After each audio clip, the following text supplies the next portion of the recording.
قسم په الله د انسان غټ سپېرهتوب دا دی چې په دیندارو بد ځوانه شوې.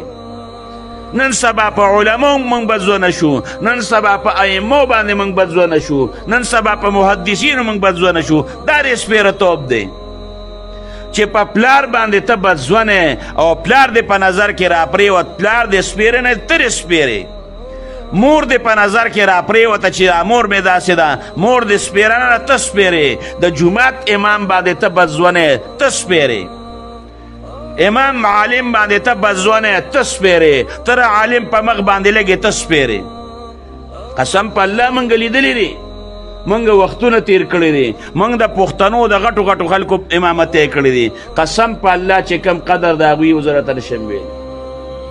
والد صاحب مې خبره کوله د بدرخیلو د کندي رحمت حسن ملک، دا زموږ د کلي دا خلک پیژني، عمرزون یې سیچو به 2 منټه کې هغه بدلو.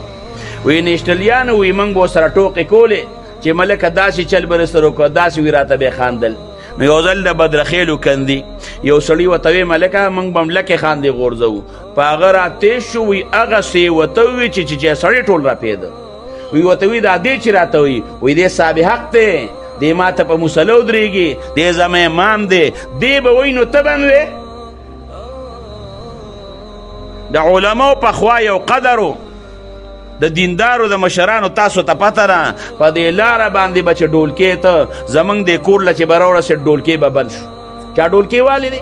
زه یو ځل ماشوم وم چې تر بل ځای نه جنجو، صیبه په دې ډولکې ته باباجي غلته وغلې غونتې ما ته وې سارې، او چې را روان شو هغې دیوال سره شاته پټ، خو چې کونټۍ یې اوچته کړه که نه، او چې غره شو ډولکي مار له یې راوبروله، هغه مو تښتېد او ټولو خلکو غره والي. ډولکې به چا والې شو؟